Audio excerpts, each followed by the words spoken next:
Oh, do you? Yeah. Okay, well, we'll fix that. Hi, everybody. We hang on there. We got the wrong banner on. There we go. Now we got the right one. Hi, everybody, for just tuning in. Thanks for hanging in there. You're listening live to the Angel Rock. I'm your host, Lorilei Potvin.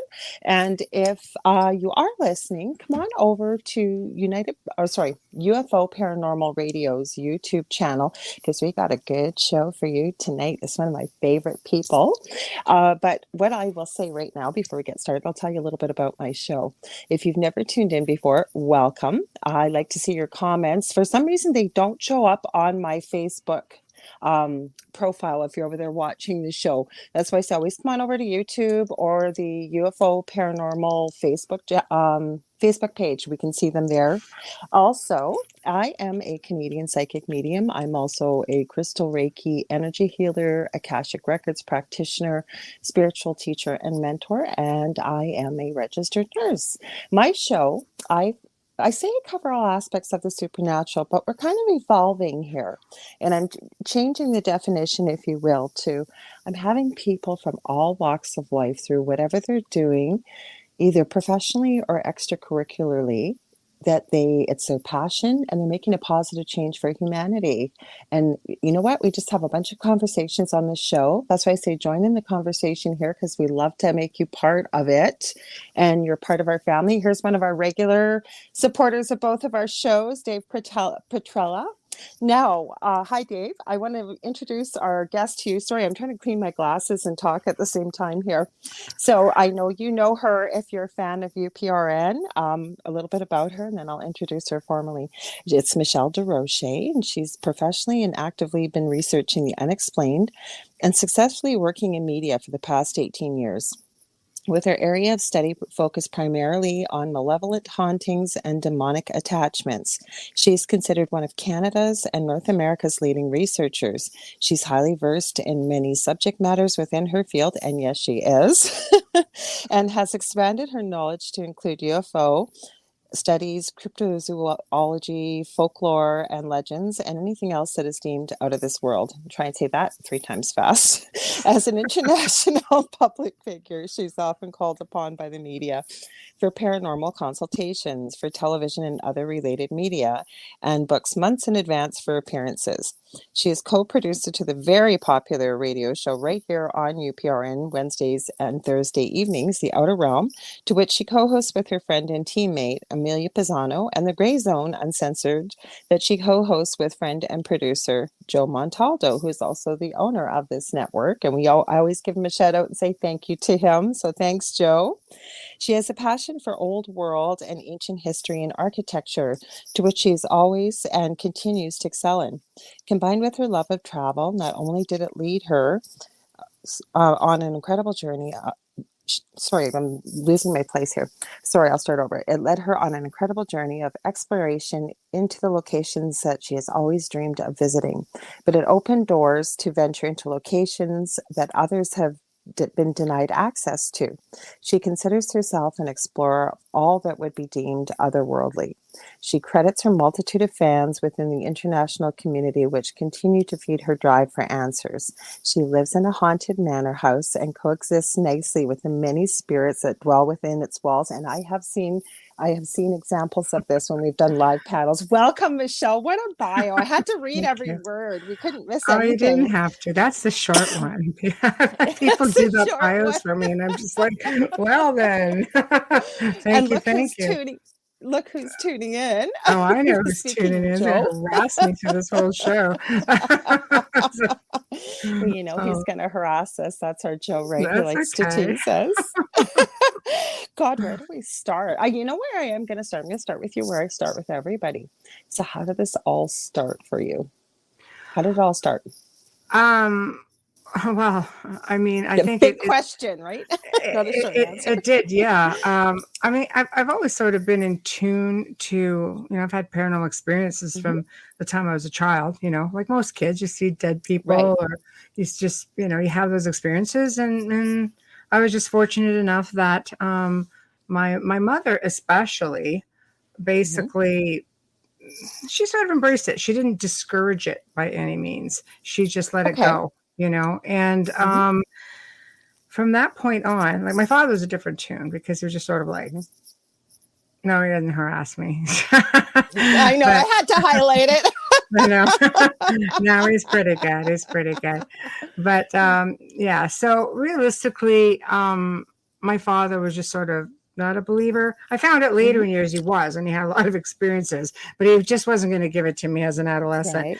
But I think from that point on, you know, at the time I'd gotten married and I had kids, and I was just like, I didn't like the mix of the two. So I just shut it off. I just ignored it. And then around 2004, it sort of found me, and I slowly got pulled into the field. But, you know, we shut off. You think that, oh, out of sight, out of mind, but you don't bank on the Yeah. fact that your kids see everything. And then you just like, got to Yes. switch back on because you want to make sure, you know, that What are nobody they gets in saying? harm's way. Yeah. Yeah. So that's pretty much the gist of it. It was never an intention to get into it professionally. It was never an interest to get into it professionally. Just the individual I was working with at the time. I guess media just sort of liked it. And, you know, even though when I ceased working with that person, I just went on my own, but media was definitely nothing I was interested in, but it always found me. And for me, it was just a way that people could find me if they needed me, because I just found my niche in malevolent hauntings, and I just seemed to do really well at helping people with it, and sort of stuck with it. Yes, you are, because I tell a lot of people, because we've been on Paranormal Survivor, which you consult on. I know you do quite most of the episodes, if not almost all of them. And we didn't know you at the time. Yeah. And I remember when we talked to the producer, it was one of their contact papers for the people for the producers, and they were just getting ready to wrap up the season about 5 years prior to today. And I happened to contact this girl. She was just an angel. And she said, well, you know, we don't have a big budget for the show. And, you know, do you think you could be in the Toronto area? We should mention we're both from Canada, obviously. We're broadcasting out of New Orleans, Louisiana. I forgot to mention that. And so I said, well, I can see if there's a seat sale, because I'm about 20 hours away by car, because you have to drive around the lakes to get to the Toronto area. I'm in Thunder Bay. And I said, well, I'll see if I could find a seat sale. And she said, but just tell me all about your story. So as I started telling her, she said, you know, I'm going to go talk to the producer. She said, maybe we could help you like with a hotel room or a dinner or something. And she calls me back 10 minutes later. We're paying for everything. Everything. Nice. We're paying for everything. Right. And then we got down there. But you consulted on the episode. And you know what? You hit the nail on the head a lot. And people think that we talk, all of us, like we had no idea what was going to be in the episode until, like, say somebody sees it for the first time, but you really hit the nail on the head. So how does that work for you? Do you like just watch the episodes and then pick up intuitively? No, basically all I ask for, because I have to consult on so many different segments, along with, you know, my compadres, Katie Turner and Linda Carino. And it was great because season 5, we all got to film here at the house, actually. Oh, I actually think we did, all of season 5, I think, was filmed here. So we had a lot of fun. You know, you become very, very close with them. But I usually say, no, you know what? I'd like just to have a general script.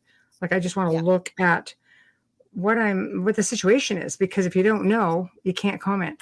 And then you spend hours. You know, they'll come in and say, okay, you're going to spend the next, you know, 3-4 hours and on case, let's say 14, 15, 16, 17, 18, like there might be, you know, 10 different ones, and you're giving 5 answers for every, you know, segment, basically. And there's a whole pile of questions for every segment. I might have 20 or 30 questions for each segment. So it does get to be, it is a lot of time. But for me, it's just, I find it, I just boom, boom, boom, boom, boom, because it's all stuff I already know. Right. So a lot of the questions are very generic.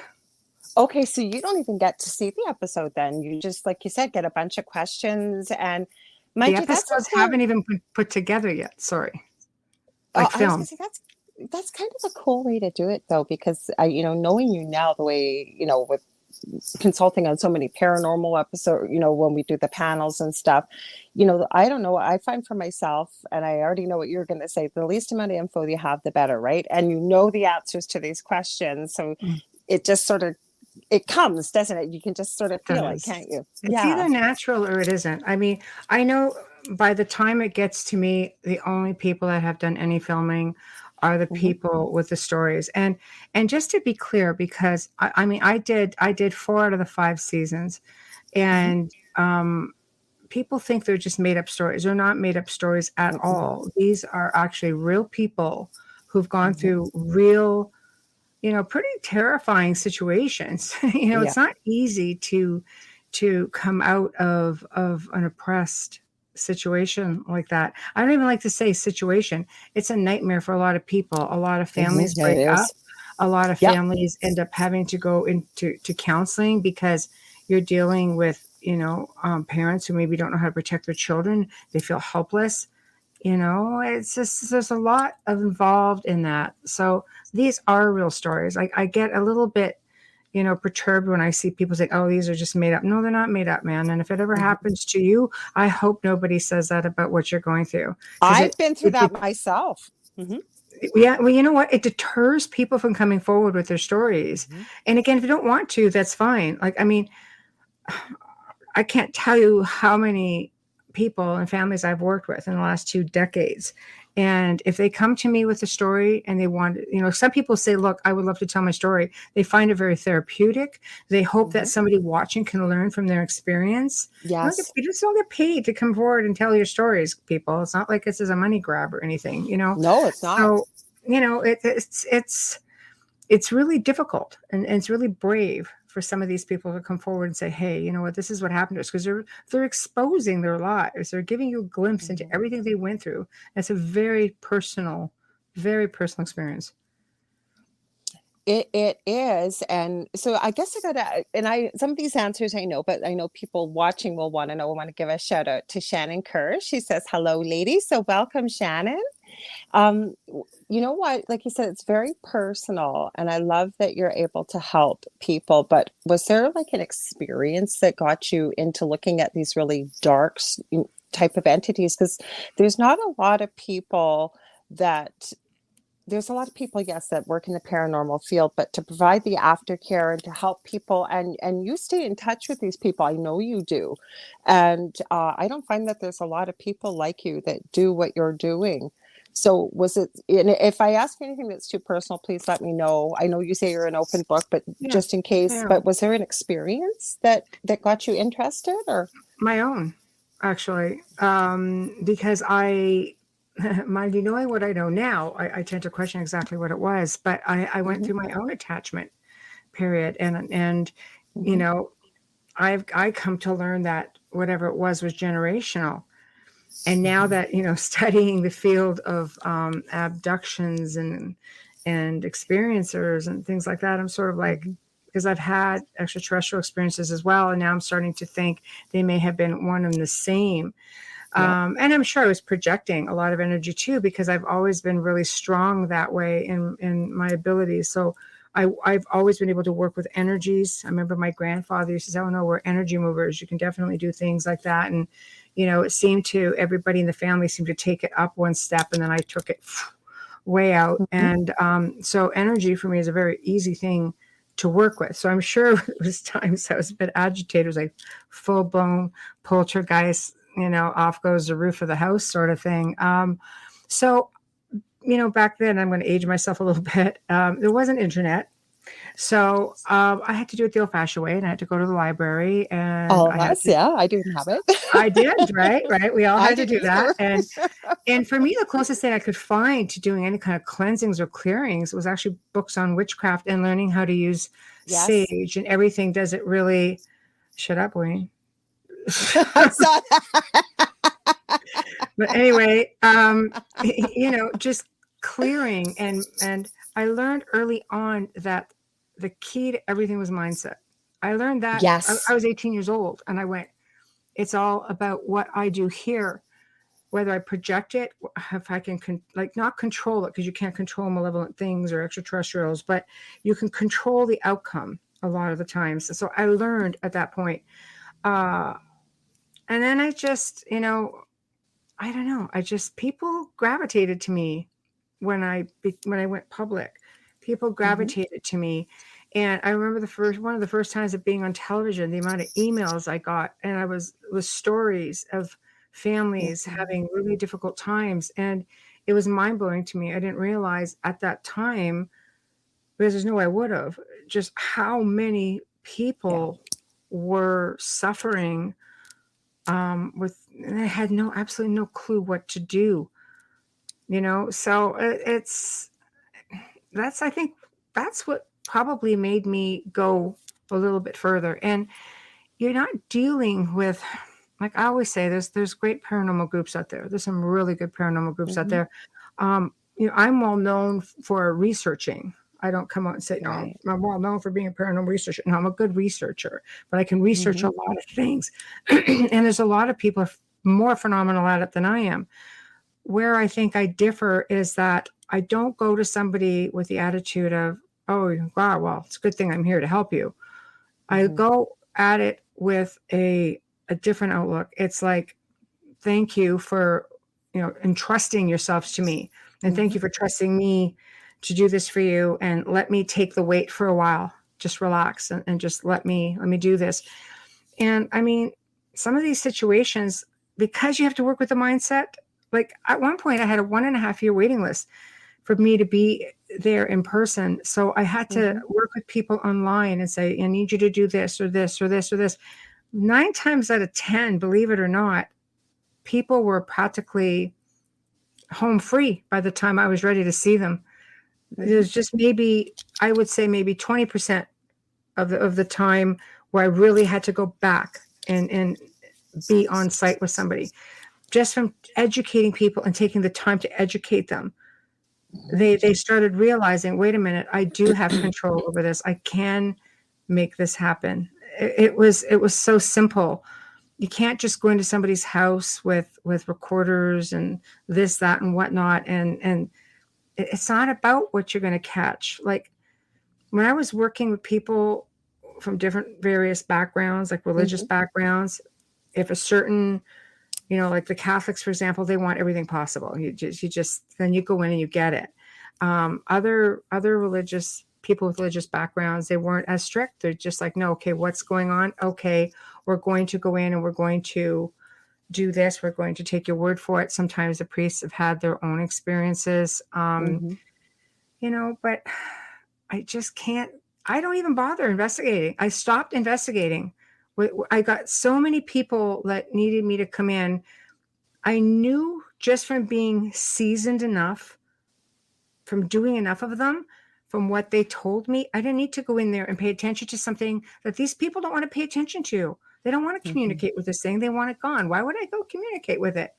It's an invitation. Absolutely.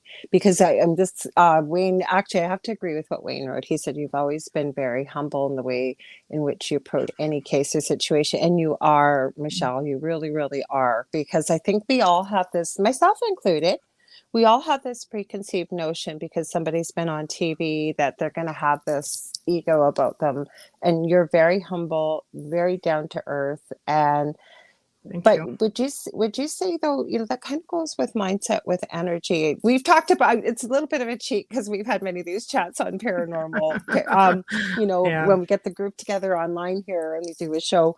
But whenever you said this yourself, right? Whenever you might want to, your head gets a little bit swollen, right? There's spirit right to give you a jab and knock you right back on your ass again, right? You have to be humble. Oh yeah. Because I was gonna. Oh, go ahead. No, I wasn't saying anything. I was just agreeing with you.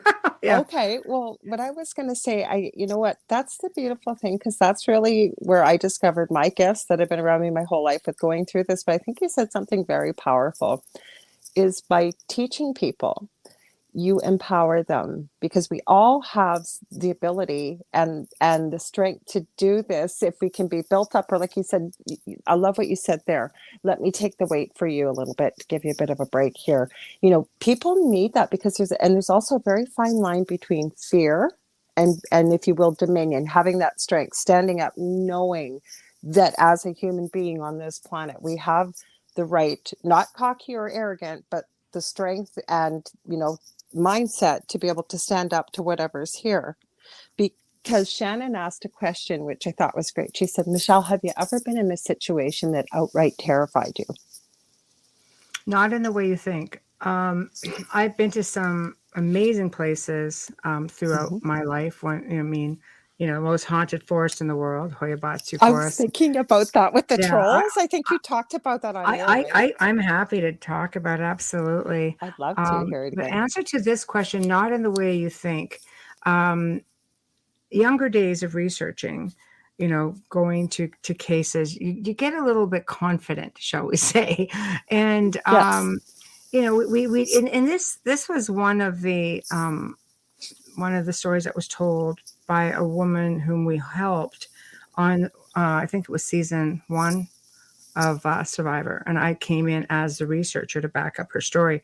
But because there were 2 locations infected, they had to pull them into one. And they really made it seem like I abandoned this poor woman, when realistically it was the other family that just didn't want us to come back. So she was never abandoned. She was actually cleared the first night. But you get a little bit confident or overconfident, and you think to yourself, I think I did everything right on this. And you don't think beyond that. You don't think, however, that your people, your family can be affected, by people you love can be affected.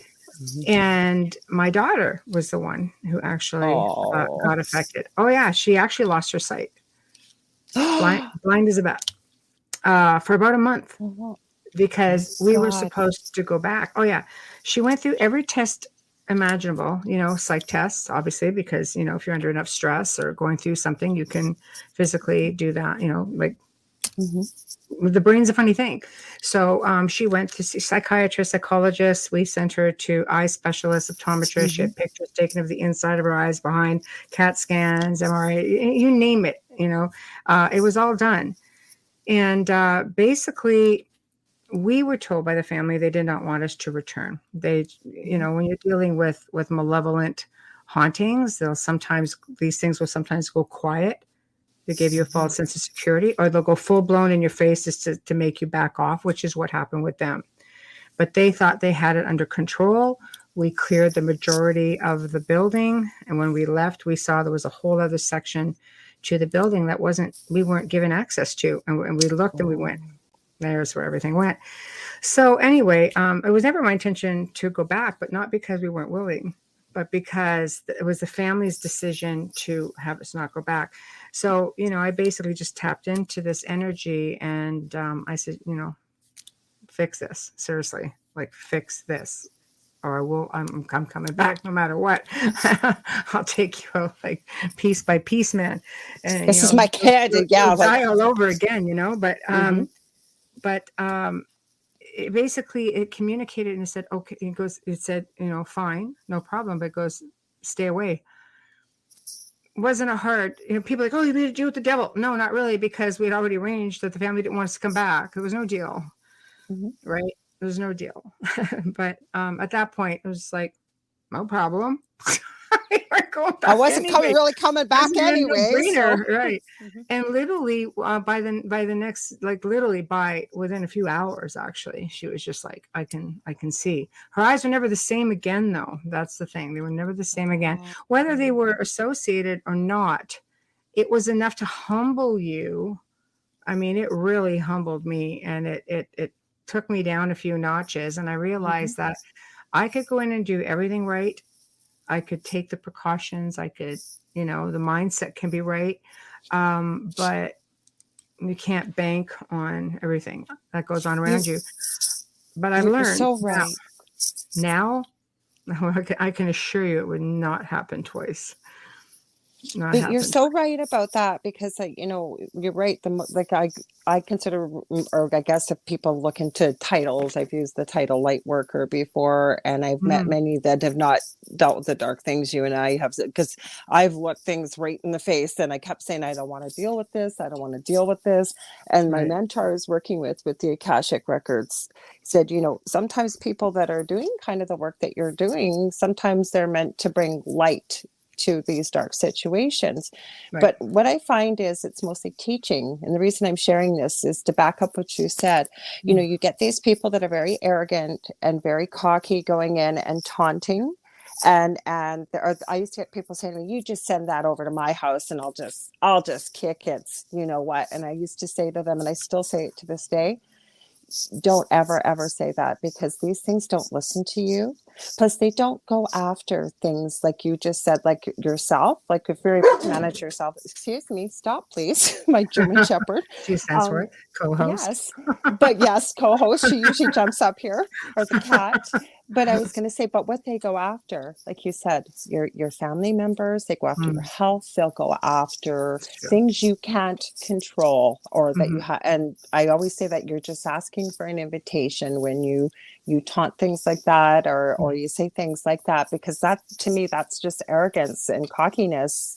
It is. And I think you're right on that. I think people you don't think about consequences like that. I really didn't at the time, because I thought I had taken all the necessary precautions. You know, people will say to me now, they'll ask, you know, well, you have, you know, you've been through all of this with your own attachments, so on and so forth. You've been through all of this stuff. And it's like, I won't be victimized twice. You had your shot. And now I am just ruthless with it. Respectful, but I am ruthless. Enter my space. There should be a whole other game, as it's happened. It seems that whenever you go to a location, they know you're coming. They watch the people always in the house. Yeah, they know. I've had situations, you know, I had a family I was helping in Toronto. And when I got there, you know, they'd been through so much. The priest would come in and they would just watch things fly off the fridge and things like that. And it just insanity. So I basically, when I got to there, she opened the door, she dropped to the ground and she just hung on to me. I was just like, oh my goodness.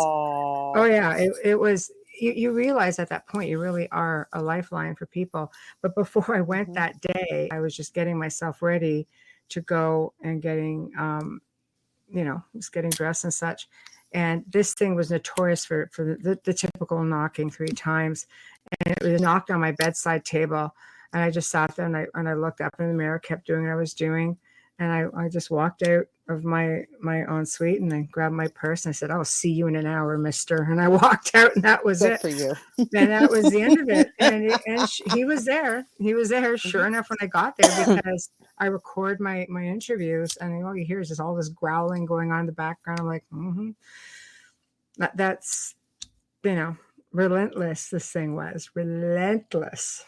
But in the end, but it's a fine line, like I said, between fear and dominion. Like Del, who's on the network too, most people have seen him here. Here's I'm having. He's got the delicious recipe, but he's the one I went through this stuff in our house.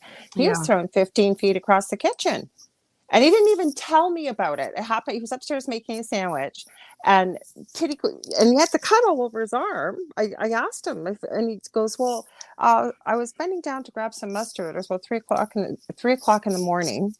And he said, all of a sudden, I was flying across the kitchen and landed into the counter, like there was, you know, where the sharp edge of the counter. And he goes, but I thought maybe I'd gotten shocked or something. He's still a skeptic to this day. Well, you know Del, so you know what he's like. I know. So it's there like, he is with his electrical tester.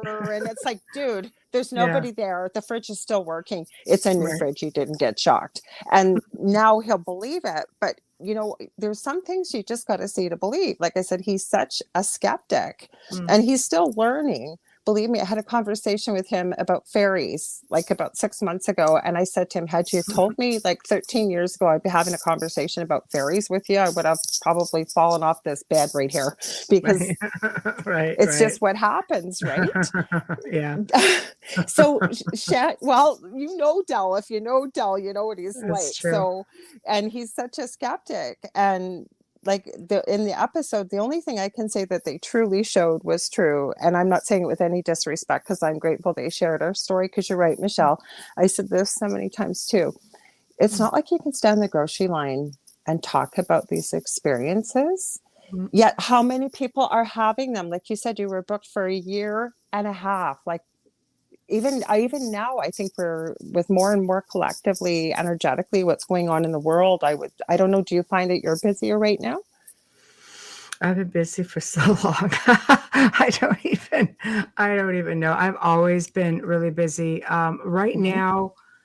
Right now, I think we probably do, I don't know, 30. It sounds really bad, but we do 30 people a week. It just sounds terrible, but we I'm really not do. laughing at the people, just so it's not. But it's all done like remotely now, so it's a lot Right. easier. You go in with energy; it's a lot easier to fight Yep. energy. It's just a no-brainer. Um, Mm-hmm. but we find because of the state of the world and people are depressed, people Yes. are struggling. There's just so much going on that's actually affecting everyone. I mean, everyone just Yes. gets affected differently. And I think maybe it makes them targets. Maybe they just have more time at home. Maybe they have addiction issues because there's more time at Mm-hmm. home. They're getting angrier. It's just a whole melee of things. Mm-hmm. Worry, you name it. Stress does crazy things. It sure does. And it's not like I want to be clear on something. It's not like every time someone comes to me and says, "Oh, I have something." Believe me, I would say 30% of the time there's nothing there at all. Maybe even 40% now because we're on top of everything. The waiting list isn't so long anymore. Mm-hmm. Like you might be waiting a month or two at the most. But you have people because of everything they're going through have some major psychokinesis going on. So they're projecting energy all over the place. And what they don't realize is that you could hear footsteps going. You can have cupboard doors opening and closing, but you're projecting that energy. It seems to be easier for people to think that there's some crazy entity walking around. It's Mm-hmm. easier to believe that than it is for them to believe that they're powerful people projecting out energy. Can we talk about that? We got a ton of comments and questions I want to get Yeah, to, of but can course. we talk about that? Because I think that's important for people to understand, because that's part of my message I teach people. As human beings, Mm. we are so much more powerful and incredibly capable of so many things we've been told are never possible, like telekinesis. That's a big one. Mm-hmm. People would think, oh, it's like poltergeist activity. It really is. But you're Mm-hmm. projecting that energy. You're putting Mm-hmm. that out. And I've seen people do some unbelievable things. My daughter used to do it going through, puberty. She would call me Oh. and she'd say, oh, there's a statue, because, I had the statue that I just had on the table. It was pretty heavy. Mm-hmm. It's moving across the table by itself. Well, I know we're not haunted, so knock it off. I know that's you, little girl. So Yeah. stop it. And she'd say, Yeah. well, oh yeah. So she'd calm herself down, and then Mm-hmm. the activity in the house would stop. Things would just start going on. And we did have a spirit in that house as well, Mm-hmm. until he was moved along and he was depressed. We can always tell when he was around, because then she would get depressed and then she would start projecting, Wow. and we'd be just like, okay, here we go. So projection, yes, we're powerful people. We're powerful as energies. Remember, people, we're just soul energy having a human experience. At the end of the day, we are very powerful. And some of us are able to project beyond the physical. Or anger. I find Anger's a anger is big a one. really powerful That's a big one. emotion. Yes. Mm-hmm. Yeah, Because so sick. so much movement with it, right? Oh, yes. Mm-hmm. Watch me go. So, yes. But it's very common for young girls, especially going through puberty, Yes. or women going through menopause. Those seem to Interesting. be, not that young guys can't do it or guys can't do it, but women were just emotional creatures. So Yes. we just project, differently. Especially a teenage girl, and we've all been there ourselves as females, Oh, but going through yes. puberty, I mean, you're up, you're down, you're all over and the Oh, same I'm thing really sure with my menopause. parents went through a heck of a whirlwind. I'm sure of it. So, I you always know. said I didn't want any daughters, and I got what I wished for. I got boys. Oh, they could project just as much, believe you I me. know. Well, Oh, especially both of my boys. And that's an interesting thing too, because when I find as parents that we're, very intuitive or aware of the gifts that we have, I don't know if it's one half of one or the other, but I find that children, any parent I've ever asked that has gifts, well, what about your kids? Right away. Oh, yes, yes, yes, yes. Or my son with autism, he wasn't even verbal till he was about 6 or 7. But when I had somebody come to my house, that was the only person that came at the beginning of all this paranormal stuff to clear the house. Right. And she must have been meant to come, because when she came, I did a bit of research. A friend had recommended her, and I found out I used to work with her mom. Her mom was a secretary at, I used to work for something called VON, or Victorian Order of Nurses. And I Right. wasn't aware her mom had just passed. So she came up the door and said, my guides and my angels have told me to come here with everything I have, that I'm in for the fight of my life. So we just sat and talked for about 45 minutes, and I told her how much I'd loved her mom. And she was really honest. She said she was still grieving her mom and what have you. But she met my son with autism, and it's hard for people with autism usually to have eye contact. That was okay with her because they had a whole conversation. He wasn't even looking at her. They were laughing and giggling, but there were no words. And she was telling me all kinds of things that were going on with my son. I knew she was the real deal, because Right. for my son to be laughing and interacting and what have you. But my whole point is with the energy, like, he's all over the place. When it doesn't matter what sex you are, if you don't have a communication system, right? You're going to see a lot of behavior and what have you. Sorry, getting off topic here. No, not at all. We're right in tune. So Shannon asked, because I wanted to ask you about that, because I remember you talking about this, and it was so fascinating. And it was about I think it was when you were in the forest, the haunted forest in Croatia. Wasn't the trolls there or something? You said you saw all kinds of crazy things in that one forest. It was actually the Hoia Forest in Romania, which Romania, right? Okay. Yeah, it is. It was at the time, and I think it still may be considered to be the most haunted forest in the world. Some believe, it's a suicide forest in Japan, but I think it just dropped down there after, I think Romania finally bumped itself up there with some experiences. But it was an interesting experience, because I didn't know a lot about it going in. The girls that I was with are not only friends, but they're also team members, and Adriana's Romanian. So it's like, oh, we're going to go over here. Perfect. We went in with a little bit of equipment. I mean, the whole trip, wasn't just to research. It was just to, that was my this is what I do when I go on vacation. It doesn't matter where I am. I really like to try to have a little bit of that anyway. So we went in there, and, sorry, I'm just going to get rid of a bot for you. Thank you. Welcome. They're starting early. Yeah.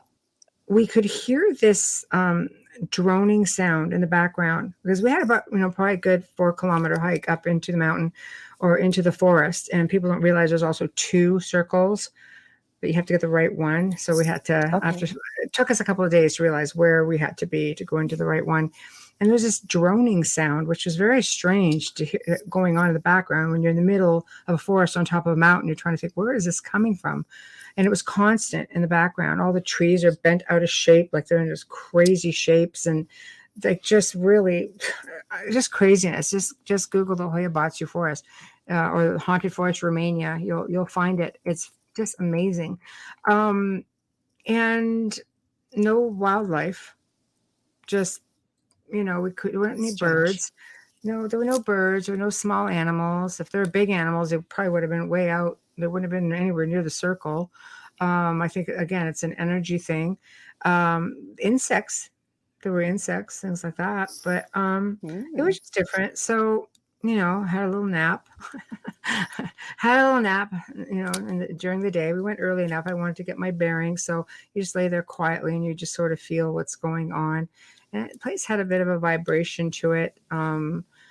But it was so many experiences that happened that night. I can't even begin to tell you how many experiences we had that night. And it was on the night of a supermoon, and people are like, oh, you just want to be there for all the energy. I'm like, no, I just want to see my way out in the middle of the night. Yeah.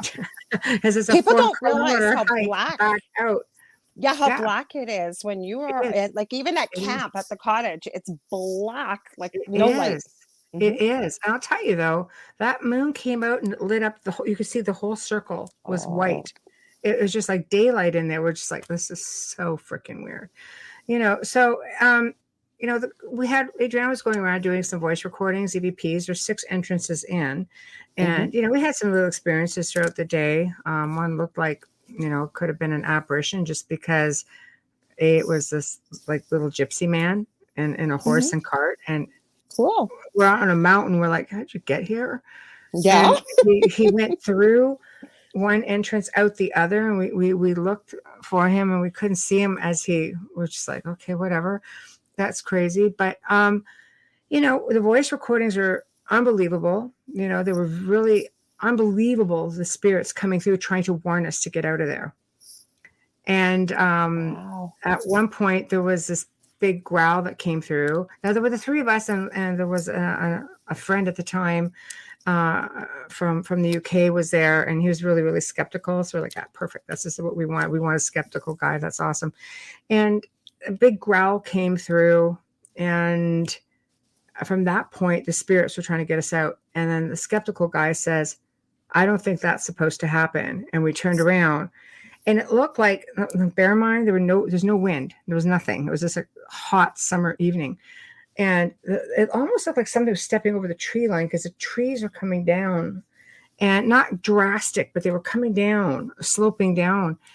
And we're just like, and then the box says, go now, run. And I'm like, don't run from anywhere. Thank you. However, I know when I'm getting my butt handed to me, I will gracefully make an exit. Yeah. To which we did.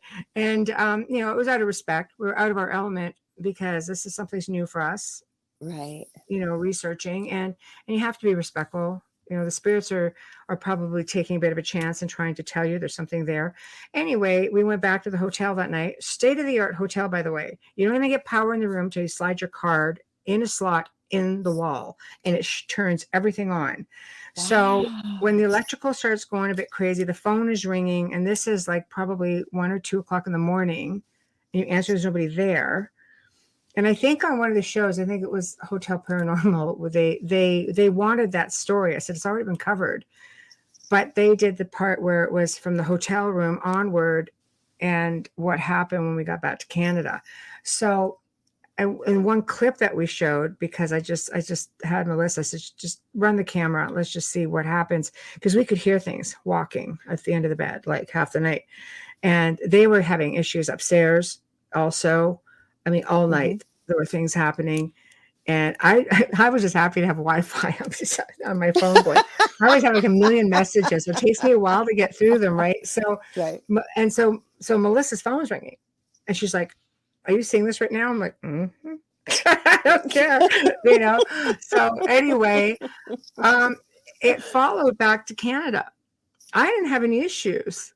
The girls had issues. The girls for years had issues with the phones going again, and almost like it was just extending its reach and just letting them know we're here, and that's the way it goes.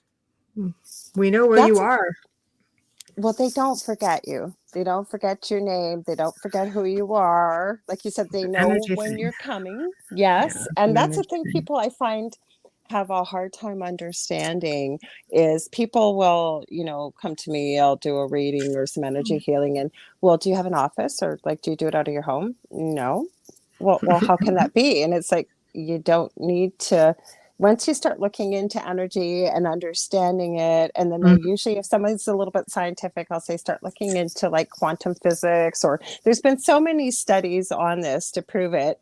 And then as a last resort, I haven't had time in the last year and a half, but once in a while when I have time, I go online live, and I just, we do a little bit of teaching. I do 1-question readings, and there's people halfway across the world. So I pointed this out to this person, and I said, remember, you were there. I said, there was somebody, I think it was from Italy or somewhere. And I said, there is no space, distance, or time on the other side, right? But I guess as our human brains, it's hard for us to kind of wrap our minds around it. I think so. I think so. I mean, they're not bound by time or space by any means. Mm-mm. But we did come to find out that there was a no-fly zone over the forest. And Really? that, yeah, we truly believe there's a portal there for sure. You could hear it. I think that droning sound was That probably I was what it just was. going to ask you, what was that? Was I, it energy, do you think, or? yeah, I think it was. It was just like a droning sound that was constantly in the background. You know, it's known as Romania's Bermuda Triangle, and it was named Hoyabatsu Interesting. after a shepherd who went missing with something like 500 sheep. It was something really crazy I think I back did there. hear about that. Yeah, Yeah, all the sheep back in went the missing. day. Yeah, and then a little girl actually went missing, and it was an odd case because she actually went missing. 5 years later, came back, still 5 years old, but not right.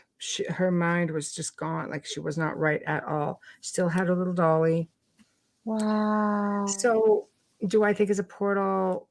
Yes. Yes, I absolutely do think it was a portal for sure, without a doubt. People see UFOs over top of the mountain all the time. I That's a great thing. remember.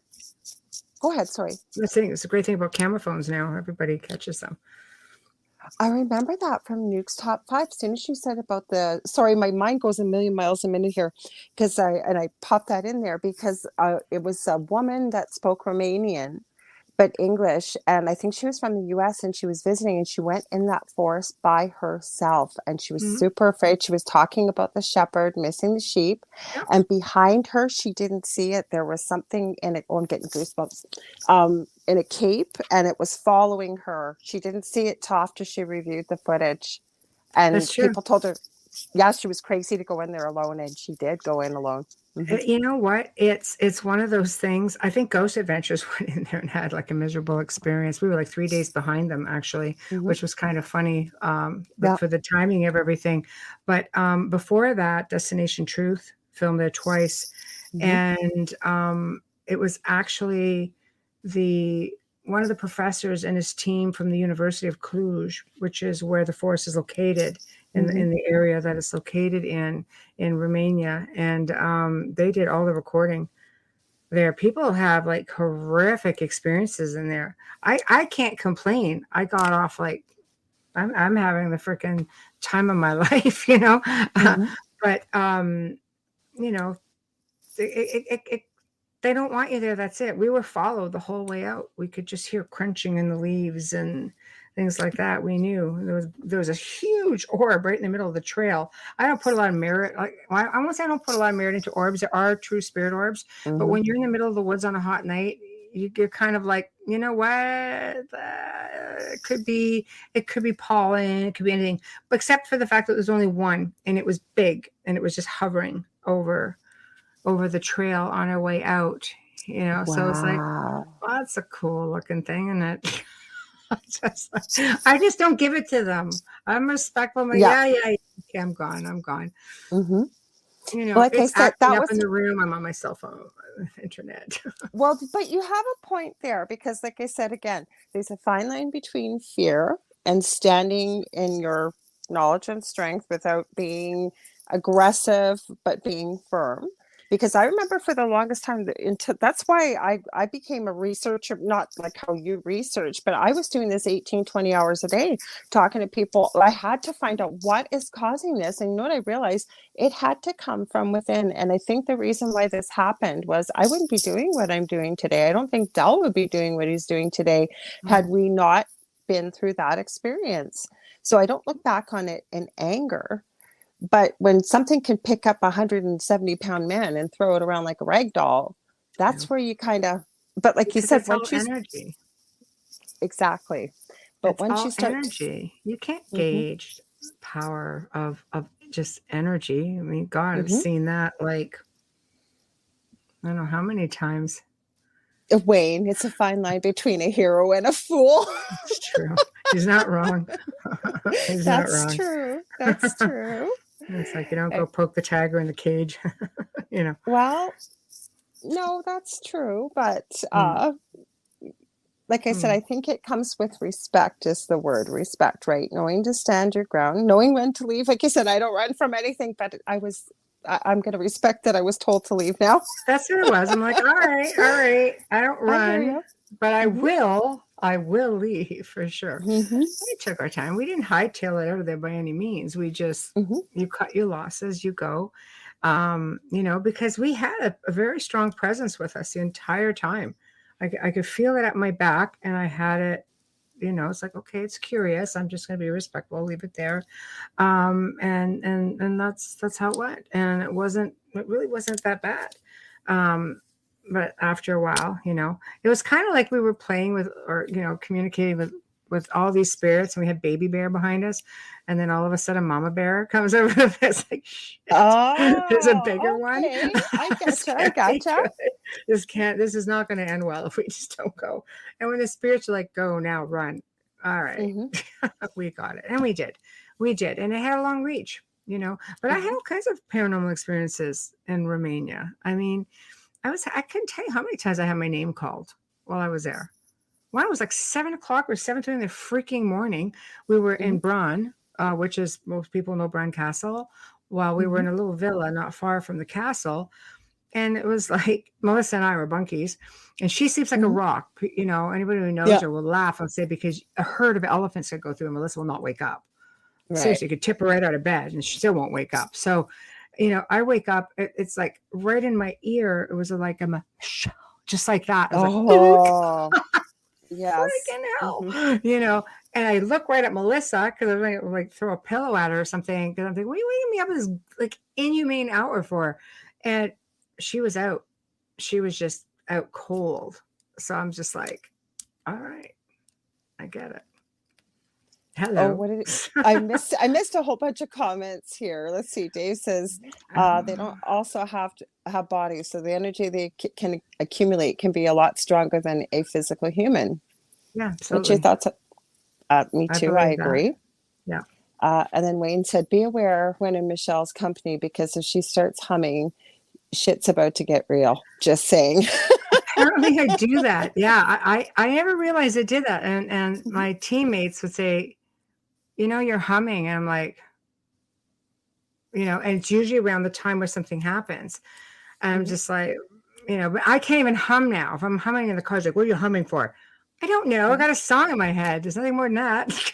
It's like he's looking around. Just looking around. I'm like, this is a thing apparently. Yeah. So, well, he knows you well, obviously. Yeah. So yeah. So that's a thing. I knew it was you, Shady D. She's using her other YouTube channel. She said she was popping in to say hi. And then I got a question for you here. She says, I'd love to go have that experience. I guess she's talking about going into the forest. Yeah, it's Romania. A beautiful experience. We were set to go back before all of this hit. I ended up in the UK and south of France after that, instead of going, I kind of mixed my trips around a little bit. But I'm glad I did now, because I had things to do. People to see, things to do. Ghost people to see, yeah. Visiting the spirit folks and, Scotland, and jet setting to the south of France. That's my life. An interesting place, actually. A friend of mine did a TV series on Amazon, and it was called Hidden Gems in Ireland. And they're filming the second season. I think they're probably done now, in Scotland. And what their theory was with the show was to go to places that aren't so well known, and to tell the story of what really happened there without all the crazy theatrics of some shows you see people screaming when there's a spirit or whatever, just being really down to earth and documenting it. And they told this really tragic story of this old home. There were still 2 teenage spirits there that had been basically sex trafficked back in the 1600s, I want to say. And it was quite a story. And they didn't go to get evidence either. They're more of historians and telling the story, but they did get quite a bit of activity and things on the series. So I've been trying to get them on, and they were leaving to go to Scotland, so I'm gonna have them back on. And Vanessa Hogle and Gwen. Why can't I not remember Gwen's last name right now? I see it all the time on Facebook and chit chat, but and I thought, what a unique idea for a TV show, because the paranormal's become more popular, obviously, with all the TV out there. But it's nice to see TV, I believe, that kind of shows you a more realistic view rather than all the theatrics. Like, that's a question I'll ask you. I would imagine that you're going to say no, because you're not actively, like you said, investigating per se, but like you said, you went like to places like over in Europe and whatever. But if you've gone to a place where there's no activity, but it's been purported to have it. Lots of times. Good, Realistically, I'm glad you said that. yeah, I've done the investigative shows and things like that. It's and I won't do theatrics at all, which is No, I probably why you couldn't don't see see you me doing do it. a lot of those shows. Yeah. But most places are not yet. I can tell you, I've gone to places to film at a very benign location that turned out to not be very benign at all. And once the Mm-hmm. cameras were hit, the family just fesses everything up, and you're just like, Right. good to know. Thanks for that. Could You have know, told us ahead of time. yeah, well, now Mm-hmm. you have a whole other situation to deal with, Mm-hmm. right? So, yeah. So, no, No, but absolutely not. I think that's important to show people that, though, that No. exactly you just never know. And I know you and I have said the same things before on the panel show. We're not Mhm, going to know all the answers until we transition back home ourselves, because, like you said, you mhm. could go even to a place that's very little activity and have a lot, or expect a lot of activity and it's That's quieter. right. That's Mm-hmm. exactly right. It's not like they're gonna just, they're not like Trained monkeys. actors or yeah, Mm-hmm. okay, we're just gonna freaking act up because I Mm-hmm. demand that you do. Like, please. Seriously, did you just seriously say that? That It's absolutely annoys me. ridiculous. When you see people say, "Can you turn my flashlight on? Thank you. Can you You know turn it what? back on again?" Mhm, Sometimes it's easy. It's easy for spirits to manipulate energy. I've seen people get very creative with some awesome techniques. mhm. When you start making demands, however, if you're being That's what I have the cordial, problem with. absolutely. The spirits Mhm, here, there have been people who've come to film here. mhm, And we just say, look, if you want to partake, partake. If you don't, don't. We had a mhm. film crew here that, they just about lost their freaking minds. They spent the night, there were coins dropping from the ceiling. And they're standing there, camera guys, just like, it's like the Where are best those series. coming from? The spirits Pennies just must from have heaven. really liked them. Yeah, because they Yeah. came and had a lot of fun. Mhm, And the spirits must have just really liked them. And they reported all kinds of stuff going on. They went out mhm, for dinner that night, the actors, like the researchers and the crew. And we were mhm. hearing all this walk around. We're like, oh, it could be a hot night tonight, you know. But they were spirits were just so into it. So Right. it does happen. But I Mhm. don't think we have the right to go into someone's home, Exactly. to investigate and start making demands and stirring things up. And then, oh, Mhm. we get to leave and we leave the family there behind to pick up the I agree. pieces. Mhm. And I've seen that lots. What was Yeah, that? it was just like a big crack in the next room beside me. So Was there hello? I'm Well, alone, I just for the will I record. will attest to this, you guys. Michelle had this clock behind her. I've seen shadows behind her before, all kinds of things on live panel shows. But you had this, was it a clock? An antique clock It with was no an antique battery or at the anything. time, yeah. Yeah. And it kept ringing, like dinging, didn't it? Yeah, and Yeah. it was actually off for 2 years because we Hmm. had been filming here prior to the pandemic, and, there were probably 3 shows that filmed here, and, they needed the clocks turned off because they all chimed, and Hmm. we never put them back on. Yeah. Just forgot about it. Maybe it was So, a reminder, because it kept going off during one of the shows and you I you know, and kept I'm just I'm like, sitting here going, "There's no way. It's not wound yeah. up at all." So, Yeah, and you're it did. welcome. You even showed us. Yeah, you even showed us. But you have a Yes. family, right? You have a family that, like a family, you call them a family of spirits, right? Yes, right now the lady of the house is here most of the time, but Mhm, we have a lot of drive-bys. It's really strange because I've had so many people message me who have seen the house, and like mhm, a lot of really gifted people, and they'll say, "Do you know, mhm, like your house has no walls?" I'm like, well, that's very possible, which makes it a drop-in place. So we mhm. basically, like when Amelia and I will work with energy, we just built walls of energy. Okay. Just we literally had to build, and a lot of what I've educated myself to do, which we've incorporated into our work, is working with vibrations and frequencies and altering them to make it more difficult for spirits or entities to enter in, or grounding people, things like that. We've done some pretty amazing things, but it does tend to get drive-bys. We do have like ET presence here also. Mm-hmm. The ETs are the one, they probably hear more of the spirits. The spirit lady, she calls them, what does she call them?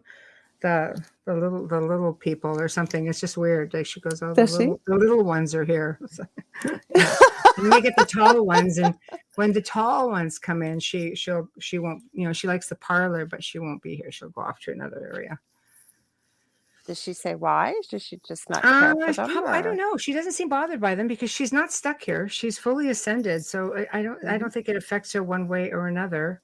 One of my pups passed away a couple of years ago, and we hear her all the time. Yeah, congestive heart failure. So, unfortunately, she's like my little peanut. But she's with Margaret, the lady of the house, and I hear her bark a lot. I'm just like, oh, here we go, and she'll be with Margaret. So I'm glad that some kindred spirits and they hang out.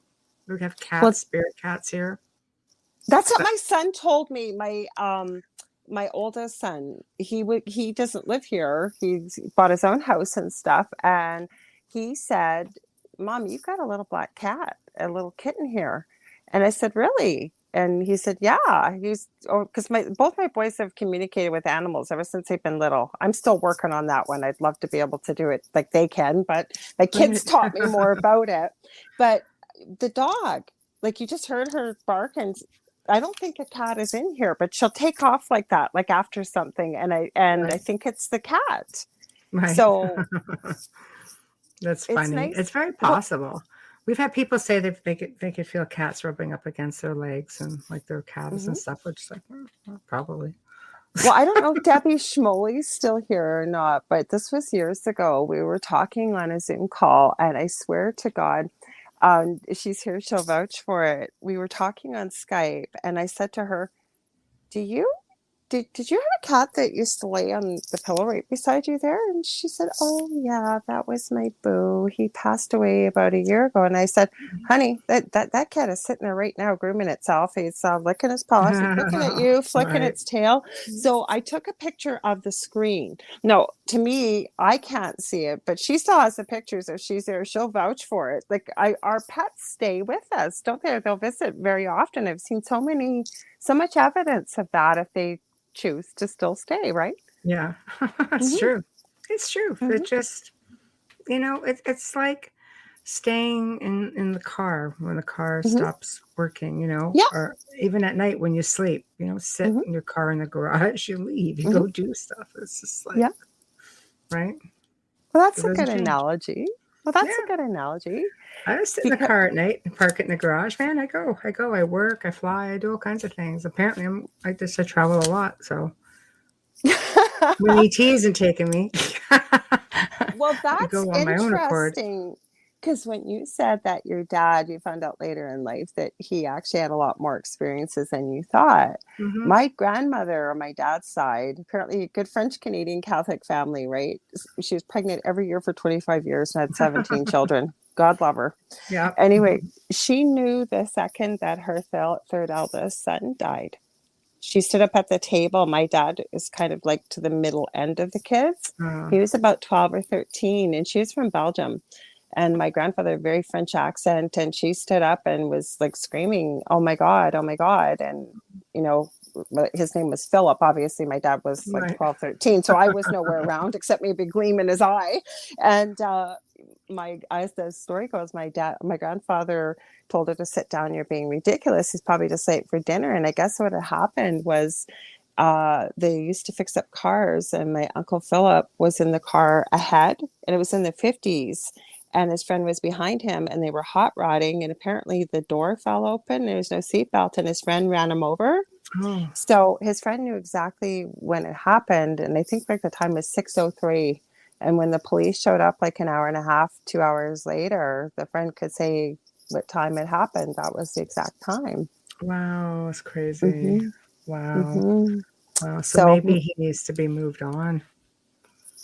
I don't know. Well, I mean, that was a long, I mean, this was years and years and years I and think years it's ago. also the generation. Like my father wouldn't talk about things like that, but as you know, I grew up and he mellowed out a bit, and he'd go, "Oh yeah," he would tell me all of these stories from places that we had been, like friend's cottage. He goes, when his friend died, he goes, you know, we would be down on the lake, and that cottage would have a light on, and he would always leave the radio playing when he went fishing.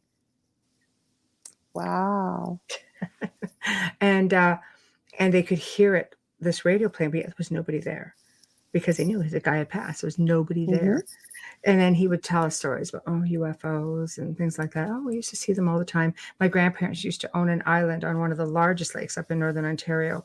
And my grandfather used to go up there for like weeks at a time by himself. Wow. Yeah, leave your wife and 6 kids at home alone. I guess go up to His holiday, the probably cottage. his Well, holiday. they call them camps up there, right? So Yeah, we call them camps, not yeah, cottages. that's right. So they go to the camp, and he would be up there for like weeks and weeks and weeks and weeks, and like he had tons of stories, and so I was just like, it was hard growing up trying to convince you shit was happening. Yeah, Like, yeah, so I was settling. No, I was settling. yeah. you know. But Well, my anyway, mom doesn't believe in this, but my mom, well, we know Joe's doing that study, right? With yeah, RH negative blood, green eyes, red hair. yeah. And it's a lot of people I know in the paranormal communities, myself included, had missing time, like blinked and I ended up the car opposite direction 40 miles There away. you I don't go. even know how I got internet signal, and Dell was calling me where I was only supposed to be gone 3 minutes, and I knew the road. Like I literally went, and it was like I'm he called sorry. me.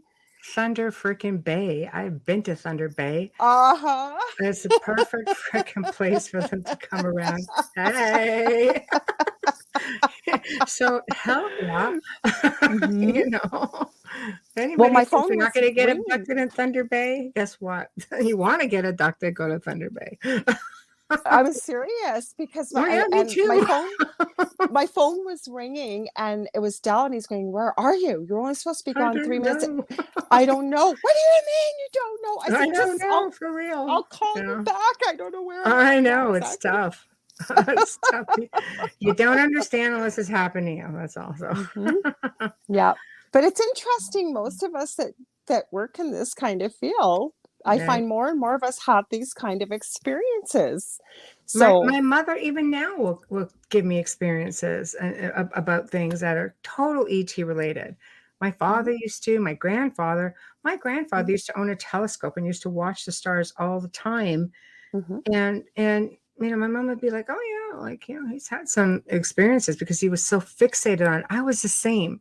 She goes, "You'd be a child, like 4 or 5, 6, 7, and you'd sit there." And we lived in this valley and the beautiful clear skies, and I would just sit there and wait and watch. She goes, "What are you doing?" So I'm just waiting for a UFO. That freaking hell! What? That's odd for a kid that I was a age. weirdo even as a kid. I You don't weren't know. weird. I think that that's cool, but it's very advanced for a child of that age to say something like that. It's It where I was just going with that. Yeah, that's Mhm. why I'm thinking the whole attachment thing might have been a stage. Knowing what I know now might have been a stage of the whole abduction process and things like that. Very much could have been. So let's Um, go there, because you know what? Like a lot of people, that work in this field, right? They think, when you've been doing it for a while that you're immune to that. It, like you said, yours was generational, but it can really happen. I know you've worked with people that are powerful, but sometimes they get affected by different things, right? Or you can get a bit of an attachment. oh gosh, I have seen some really, really gifted mediums Mm-hmm. end up with Mm-hmm. attachments. I've had some really seasoned researchers end Yeah. up bringing things home. We've helped a lot of people, especially people in our field, because you put yourself out there. I have a lot of people who will just message me and say, here, could you guys take this because this is not what we do. I'm like, Mm-hmm. yeah, absolutely, no problem, because that's what I've done for 20 years. So Right. I've never found them difficult, but Mm-hmm. they do come with a really high risk, and you have to be really, really careful. Um, Yeah. I, I think people who, like, you have a lot of people who will allow channeling. I'm not opposed to it if that's your thing and you think you can more than control it. A lot of people say no, we can control it, no problem. Channeling is a form of possession if you're allowing them in and to communicate. So you have to be able to be able to oust them out after the fact, and I had met a woman who got caught, and she used to channel all the time without any problems at all. But all it took was one time with a really strong spirit, and she could not oust him at all. So it does happen. I mean, we're just a vehicle, we're just a vehicle. And there's a lot of discarnate souls, I think, who want to try to get back in. There's a lot of interdimensional beings or dimensional beings that try to get in. You hear cases like this, for example, people in comas for a really long time. And they wake up and you have somebody who has no clue who's around, but they think, oh, it's just the mind isn't right anymore because they've been down for a few months or years or weeks, whatever it is. But meanwhile, it's just like they don't even behave the same. So, maybe a step in, right? Well, yeah, because for example, I've had some, I mean, you could write a whole book about some of the weird stuff that's happened, but two Canadians actually had asked me to connect, and one of them is a pretty good gifted medium. Her husband does past life regressions and stuff through hypnosis, and mostly to help people, not just for discovery, but to help with mental health issues, PTSD, health issues, what have you, physical. So she had said Spirit had asked for them, the two ladies, to contact me just to sort of get information from the other side if there's something we could sort of help with this situation over the last 2 years. Now, and I remember talking to you about this on a panel a little bit. I knew that the spirit they were connecting with wasn't what they said it was, because it was far too persistent and really harassing this one individual in particular. And she was going to channel it. And I could tell that she was not super confident. I said, nope. I said, you need to? Nope.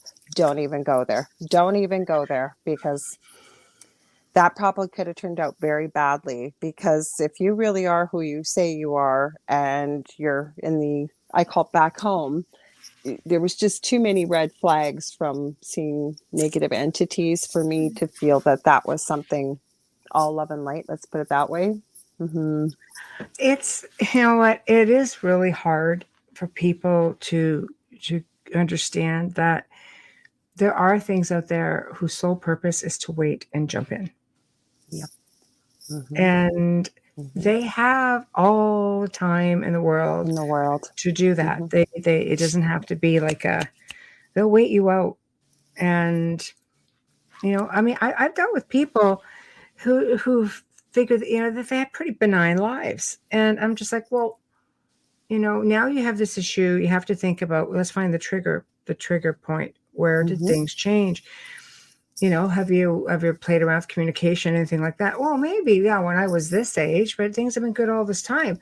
But now it's full blown. And I'm just like, well, either you walked into it or you picked it up somewhere. It's really hard if it stems back, or they'll say, oh, yes, I've had experiences my whole life. No matter where I moved, there was a problem. Well, it's because you probably have an attachment, or you're a haunted person, as they call them, But I think when you start reaching out for communication, you have to be really careful, because it's not just a Ouija board. The Ouija board gets a pretty bad rap, but it's also something that's made available to children. But then again, so are tape recorders, so are telephone apps, pendulums. Really, it's not hard to get a hold of these things. You can take a necklace to do it. Like, it doesn't take anything. Any form of communication, it literally is an invitation. If you're putting it out there, it doesn't matter which avenue you're using, you are making an invitation. And in doing so, you have to be prepared for the risks.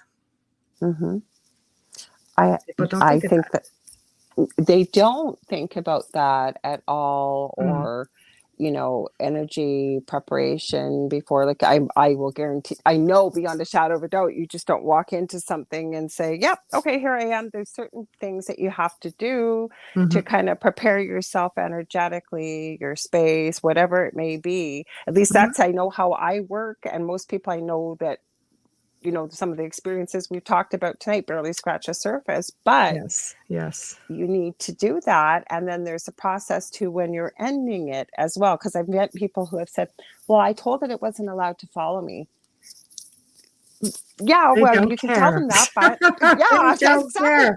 Thank you. Like I No, care, dude, is basically what they're going to say if they really want to go there. So right. Yeah, batten down the hatches. They don't care. They don't listen on an average. A good spirit will always listen. But if they Oh, don't good listen, spirit. Yeah. you have to, if they don't listen and you have issues, you have to ask yourself, what were you really communicating with? That you just hit the nail on the head with what I was trying to say a few minutes ago about that spirit being very persistent with this individual and just incessantly Yes. wanting to communicate. To me, right there, that's a red flag Mhm. because you already were human, or you were, because it was somebody apparently that was a little bit more famous. And to me, you run into good spirits. They're going to treat you like a good people are. They're going to be, you know what I mean? They're not going to be assholes. That's the term I can use. But if they're Right. mm-hmm. No, it's true. Yes. Yeah, it absolutely is correct. Mm-hmm. Careful what you wish for. You just might get it. Oh yeah, how many I've met too that I've never been touched. I've never been anything. I just would love to have an experience. So I say, don't be careful what you wish for. Sometimes you have experiences and you don't acknowledge them because, we live in a really, most people have very busy lives. You work your jobs, you have your families, I don't know about you, but I'm always freaking running, always. And all the time. I'm busier now than when I had 3 jobs as a nurse. oh No. yeah, Mm-hmm. you run all the time. So the example I like to use is leaving a glass on the table and just heading out the door. You come home. Oh yeah, I left the glass on the table. What happens if the glass is moved? Will you have enough I guess go ahead to look at it and go, wait a minute, I did not leave the glass here. I left the glass over here at this end of the table. Most people won't. Most people go, oh yeah, that's right, I left the glass on the table. I forgot to put it away this morning. They don't really think about the fact that the glass has moved and potentially they have a problem, or that they've got company. Anyway, not all company is a problem. So do we pay enough attention to detail in our surroundings of day-to-day life? A lot of people don't. We're just too busy. I agree. Sometimes you don't know what hit you until it's run you over. So was Dell. When I first started hanging out with Dell, we were just friends, and he started telling me everything he noticed when we went into a room, and I went, oh my God, it must be exhausting to live in your, and I went, oh, you've always thought that way. He will notice these smallest little details that nobody notices, but it's important, like you said. And with living with him all these years, I'm finally starting to learn and train myself because, for example, just quickly, our neighbor that we just love, her car wasn't working and the rad needed to be flushed. I guess she went and switched her car with her mom's car. They're almost identical. And Dell came out to help her if she'd need some help, and we hadn't even knocked on the door, and he goes, that's not her car. I go, yeah, it is. He goes, oh, no, there's a little tiny sticker on the back there that no, that's not there. And you know what made me realize? I had looked at the license plate, and for me, when I saw the license plate, I knew. But that's what I'm saying, little tiny sticker, nobody would notice. No, but that's important. True. Right? Well, I mean, it is if you've got things going on, or if you're questioning your sanity, something's going on in the house, and you're like, I was sure this was a thing, or did I hear something? Like, honestly, we hear things around here all the time, and I'm always looking around, I've heard a few things while you've been talking. I know. No, I know. I know things. I don't know. People say they'll pick up things. Sometimes they'll listen to the archives of our shows and they'll be just like, I heard a voice in and around this point, and they'll tell me, you need to go back and listen. There's something there. I'm like, oh, I know. I know there is. I know all about it. No doubt about it. But I'm glad you got the experience. And so, that's all part of it. We're quite comfortable here. So now, do you think that this family, or I'm calling them family, but family of spirits that are in your home, do you think they came with with the land, or is it maybe did they come because you also collect beautiful pieces from history as well too, right? Mm-hmm. Yes. Mm-hmm. No, the family were the people who built this house. This house is an 1872 Gothic Revival manor house, and the family was one of the influential families in the area. And the Mm-hmm. house is built for her to entertain in. Ah. Oh yeah, and just we'd find little tickets to garden parties and stuff. And Mm-hmm. Wayne's out there, the metal detector, finding little things from garden Uh, parties and these teeny yeah. little fancy salt and pepper shakers and just all kinds of crazy things. He found a thimble one time in the old cistern in the basement. It was a great story. And he had it in his hand and it Mm-hmm. disappeared right out of his hand. It's just like, yeah, no way. Was he allowed to keep it? Yeah, it's nuts. I know. He goes, it Wow. was in my hand. It was like, wow. And he's not one to embellish because he's very skeptical on a lot of different levels. Is that But funny? We're both with skeptical guys, I like know even after he's everything they've very, been through and no, experienced. yeah, no. He's just, you can take everything with a grain of salt, and that's pretty much how it goes here. But there's just a lot more that goes on here. Like I said, I think most of it now is just ET. She's really good with any of it. So Interesting. Now, what about your pets? Do you find your pets react a lot, or Chihuahuas, they react at I everything. knew you were gonna say Everything. I know. They're these teeny little things that are just like, that. yes, they're it's funny because the one that passed would seem to be the most intuitive. Like she would react to everything. These Mm-hmm. guys I think they're just so used to it. They just don't care. Mm-hmm. I mean, it would have to be something pretty threatening for them to even really pay I hear you. attention. Yeah. I mean, they sleep like rocks, like they have this huge, because they're so tiny. The house is Yeah. under restoration in some rooms. So there's this huge doggy playpen, big, massive thing that's out in one of the rooms. Yeah. And so they just stay in there because one, she's blind, she can't see. So she Oh. stays within her perimeter. The other one is just like, it doesn't matter. You can let her run around, but for her, there's imaginary doors and walls. She'll only stay within a little perimeter. It's just weird. Yeah. So they're all rescue. So you don't know their history, right? So it's like, Mm-hmm. all right, but she loves being in there. And the newest one, well, she's just like, whatever. I just want to be with my sisters because I'm a sketch bag, so I'm not moving anyway. But Yeah. anyway, they just they lay down. You can see them every now and then, though, Mm-hmm. but they don't really react. I think anything here, something malevolent comes in. It's just like it does. When it comes in, not hard to pop out of there. But ET doesn't bother any of us. Like we're all very, Oh, very that's comfortable good. with them. No, we're really Mm-hmm. comfortable. It's at a point where the house is so big and we just don't use it all. Mm-hmm. As soon as we found out by these specific ones that they didn't really like the LED lights, we literally just blocked off a good chunk of the house that we don't use. It's dark all the time.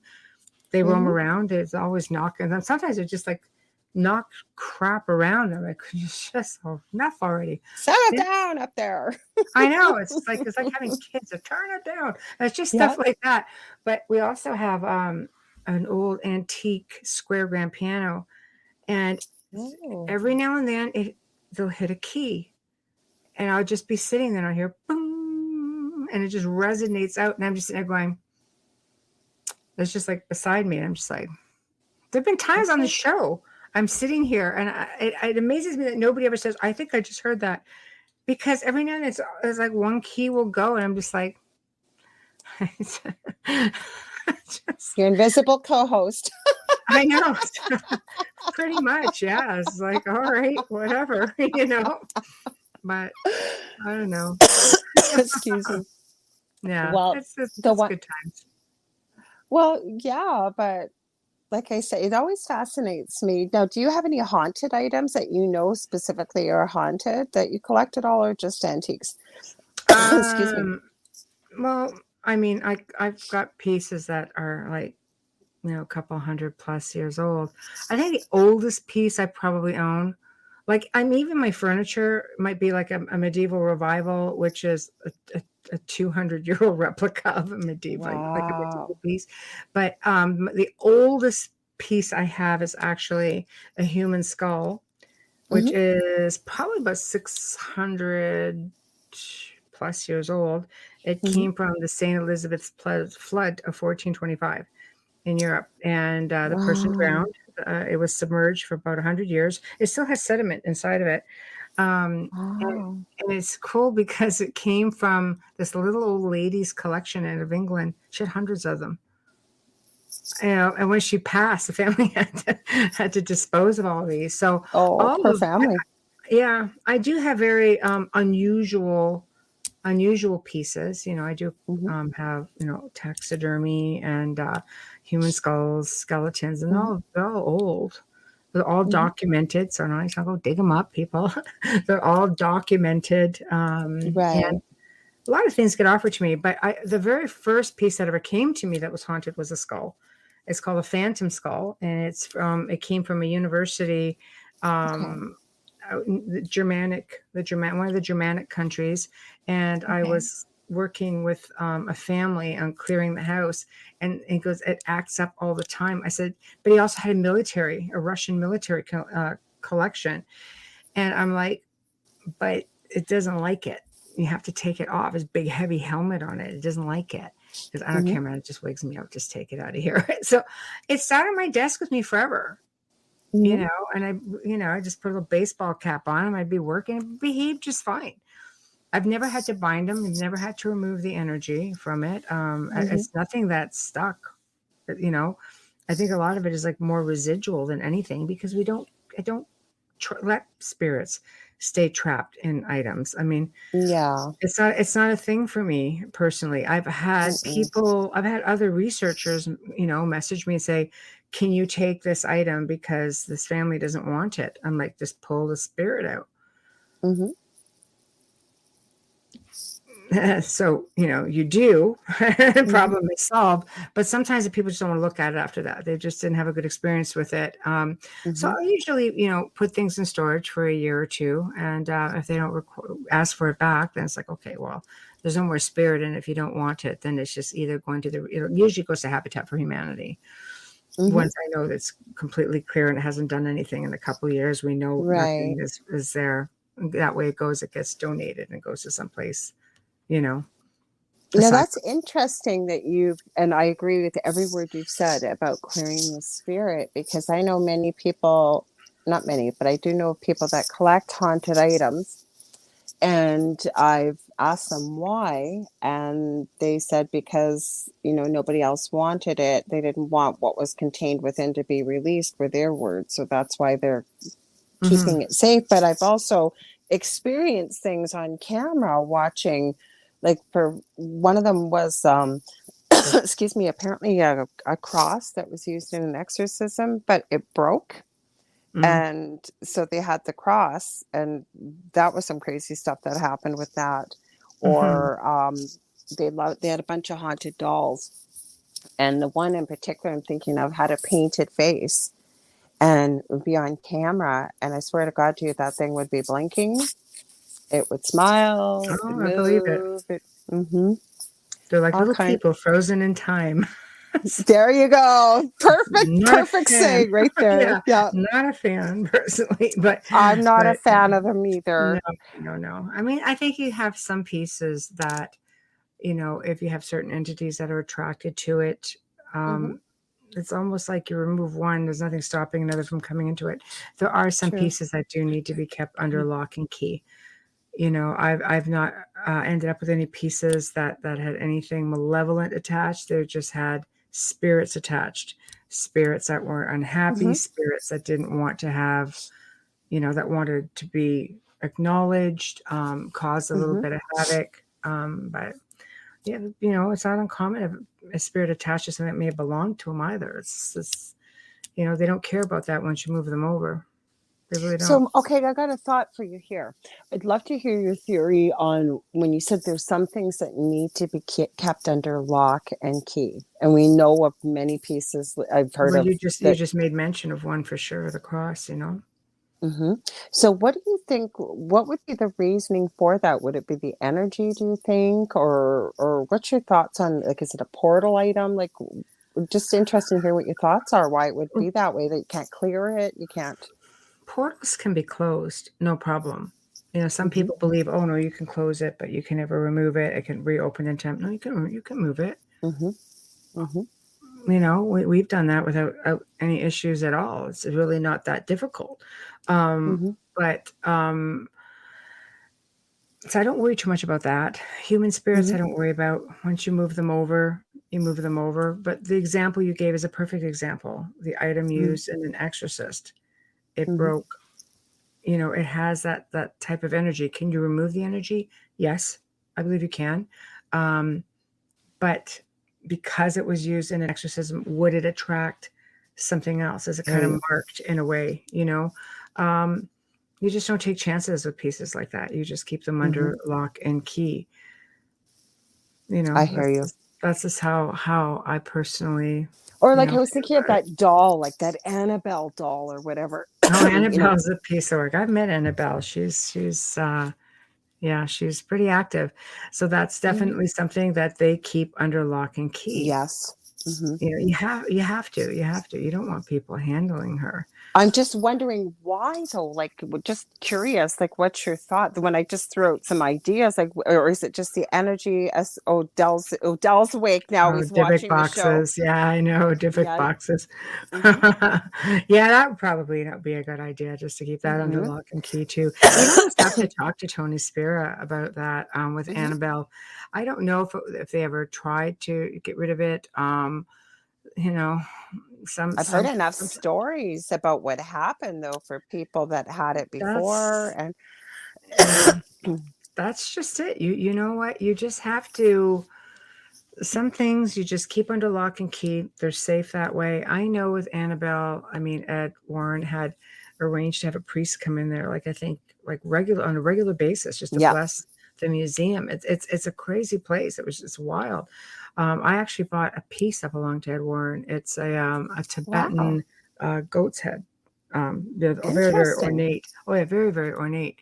You know, and that was after his passing and Lorraine's passing, and I got it from his daughter Judy. So it just sits in the case with everything else. You know, it didn't have any wonky energy attached to it. It, you know, if anything, it would have had pleasant and energy from their travels when they bought it, and it's nice to have a memento because I respected them both so much. And the piece of history, of course, yeah. I'm just the next caretaker for a little while, you know. Oh, I just saw what you just said there. I really like that. That's a beautiful way to look at it. Things move on. You know, I had a very questionable collection. It was very, things come to me. I looked at, when I purchased this collection, it was a series of photographs from the Holocaust that were, really, really bad. And basically, I knew when I got it, I would only be a caretaker for a little while until I met the next person who I felt it belonged with. And I made arrangements. I fired it overseas and I went, you're the next person to have this. And now it looks like it may very well end up in a Holocaust museum. Because apparently it was a very popular collection, but these were not typical photos. These came out of a physician's personal collection. So they're going to go now where they belong. So you see, sometimes we're only meant to have something for a very short amount of time. Oh, thank you. Shannon said, I know we aren't at the end of the show yet, but the show has been amazing. Thank you. It's because of our guests. I could talk to Michelle for hours. She's so interesting.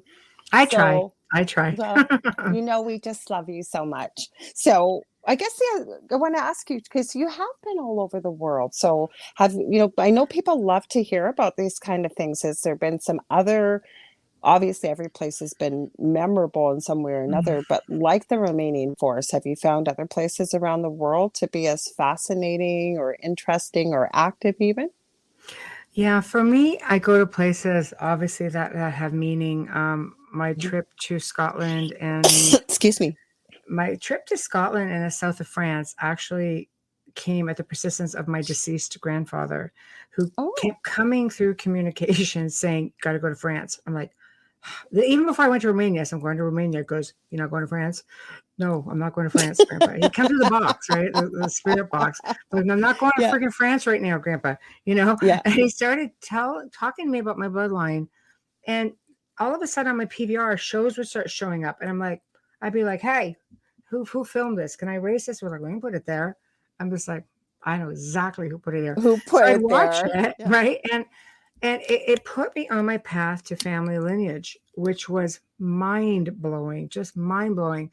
So my trip to Scotland and south of France was to appease my grandfather, but it was also like one of my medium friends really really was the deciding factor, because she was reading somebody else, and then all of a sudden all this stuff from me started coming out and had nothing to do with me, this person.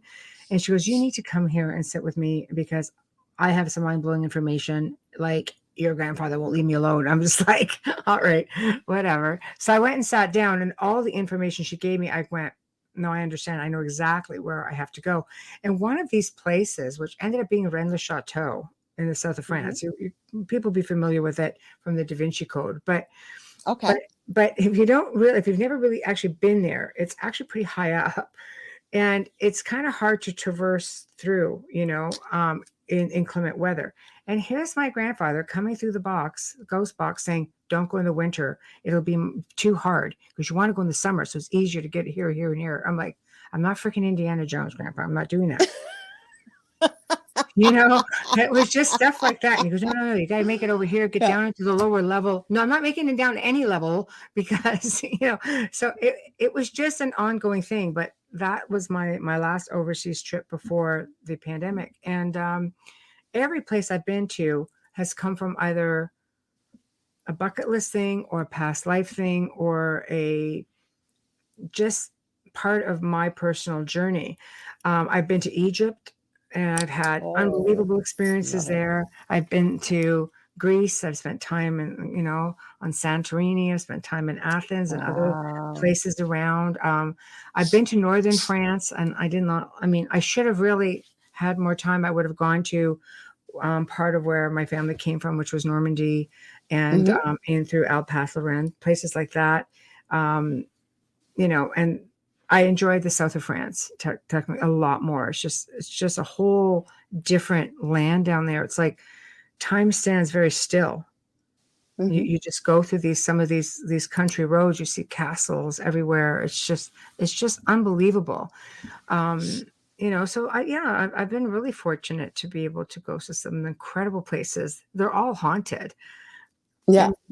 And we stayed in this little town in south of France called Malve, which is Malve. There's only 800 people there. And the building we stayed in was actually all redone in Europe. There's a lot of hostels, and hostels are like amazing hotels here, but they're called hostels in Europe. And it shared a courtyard with a castle. Wow. The whole town, remember, there's only 800 people. The whole town saved up, bought the castle. And when I was there, they were having it all restored, and they found the most well-preserved collection of Renaissance art in all of France. And they had people from the Louvre there, and they were actually photographing, preserving, documenting. So they were showing me photos of this beautiful artwork. It was just like, and this is just one of many castles in the area. So, it's just, I don't know. I don't go unless I don't love it. The Highlands in Scotland, you want to talk like fairyland? Oh my God. The fairy circles, everything throughout the Highlands. We were looking at one stone fairy circle where you would leave an offering, and the Fairy King's Grotto, which was like the stone building on the top, was just up at the top. And my son was with me, and I'm like, I need to know what's in the grotto. And he's looking at me like, take one for the team, man. Go see what's in the grotto. This kid's athletic, right? So he's like in his early 20s, right? He's like, okay, yeah. I'm like, hey, just get up there. He bolts it like up this big hill. All I see is his freaking back end hanging out of this big grotto. I'm like, yeah, what's in it? It's like, so you just throw your kid in there. You don't know what's in there. So, he was an adult in all fairness. I got him to adulthood is what I'd be thinking. I know, right? Exactly. For sure. But there's magic in all these places with that much history, because I went on a retreat with a group I used to do quite a bit of stuff with on Facebook. And it was in Colorado. It was I forget the name, the Love Something Ranch or something. It was in Colorado. And it was well known, kind of hippie, organic type stuff. They had all kinds of ET stuff, by the way. Holy crap at night, like just crazy. But we'd gone around the back, we were exploring, and there was this garden, and it looked like a fairy garden. And it was so cool because it was all these rocks and it was all natural. So there was nothing fake about it, but you could tell it looked like just the energy of it. And the whole thing, it had just rained, and it was all covered in this fine, beautiful spider web, except around the back, it looked like a mushroom house. You went around the back and you had to look really close. There was a little hole and it went right inside. So I forget whose idea it was, but we decided we would bring them a crystal. I kid you not. Holy crap. That was oh my God. So we bring this quartz crystal point, and as we go to put it into the hole, we never saw anything. Something went and just sucked it right in there, just sucked it in. It was so crazy. And I remember saying to the person that said, good thing you noticed that hole, because we didn't want to disturb the spider web. It was like they had cleared it away. They knew the crystal was coming. So, but yeah, the energy there, like you said, in the Highlands and everywhere it's got its own energy. So I see Dell's comment. Yes, I would go to both. Antarctica. To Antarctica and Greenland. Absolutely Antarctica, especially right now. And if Greenland, we could get in there. Absolutely. Exactly. I want to know. I want to know what they saw. Well, actually, I had a friend on, Dan. Have you had Dan Willis on before ever?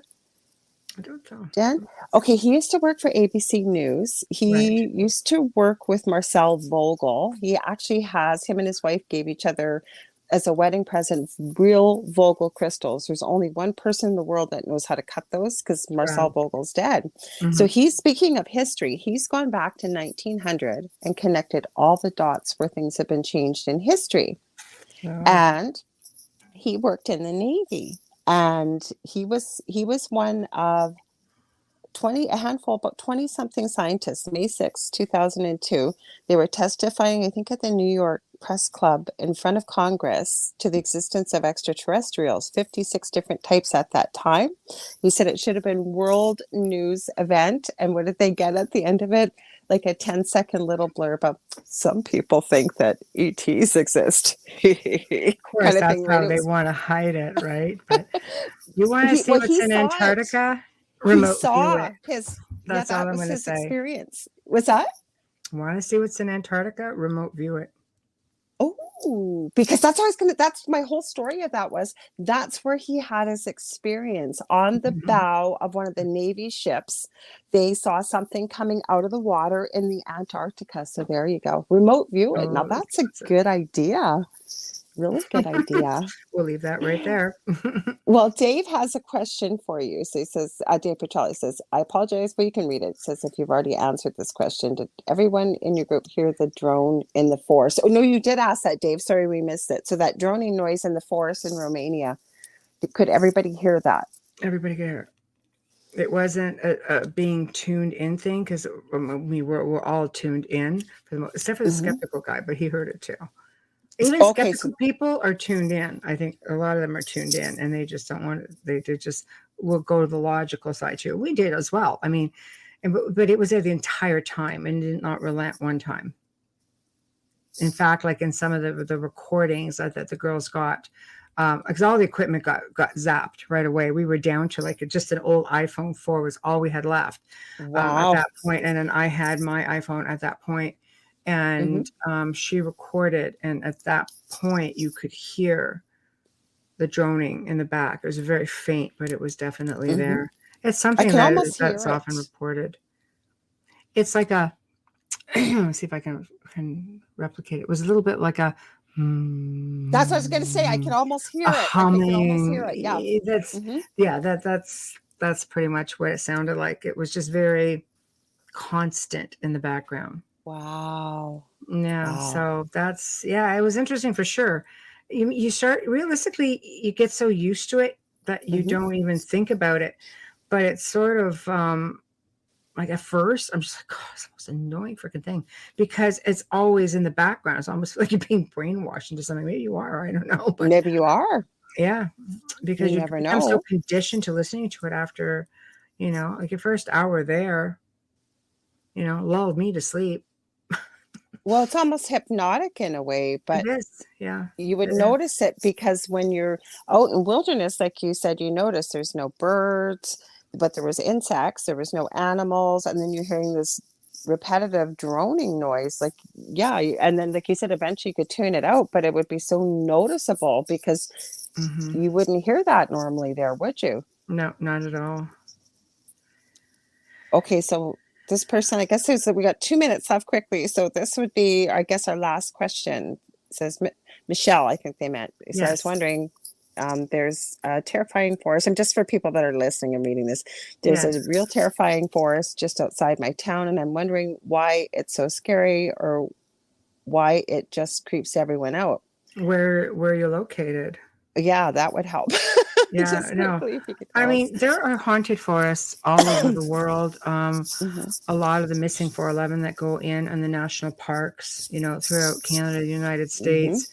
I think what makes forests so interesting is that there are cave systems in a lot of the really dense Yes. forests. It's pretty much untouched. There's no building going on in a lot Hmm. of these forests. Things are left alone, so things can just be things to be quiet. Bigfoot. Oh, Oklahoma. Yeah, I'm not sure. I did a whole thing on haunted forests actually on the gray zone. I'd have to go back and look at my notes, Okay. but there's all kinds of places throughout the United States. Even the national parks are Oh, yeah. crazy freaking like haunted, but they also have a lot of cryptids, and so there's a belief that there's a Yes. lot of portals in there. Some people would be like, well, Bigfoot. Well, some people believe they're dimensional beings. Other people believe they're extraterrestrial beings. But it's Hmm. like some people are like, no, they're just like a forgotten species. It could be a yes to all. Um, Yeah. we don't know that they're not just slipping into the entranceway of a cave system. But there have been people who have heard sounds, like it sounds like it could be a portal, like just like that sound, just out of nowhere, and it's just all of a sudden it's like they're running, and gone. And you're looking around. They go to the spot. There's no real way he could have just dropped off. Thank you, Del. Hmm. Thank you, Dell. Yeah, there's no real way it could have just dropped off. So you almost have to Hmm. look at other options, either that they have a way of just popping off and thanks, Dave. um, Hmm. but it's like a Loch Ness monster. People have dragged that Hmm. lock forever, Nessie, saying Yeah. there's no way this lock could sustain an animal this big.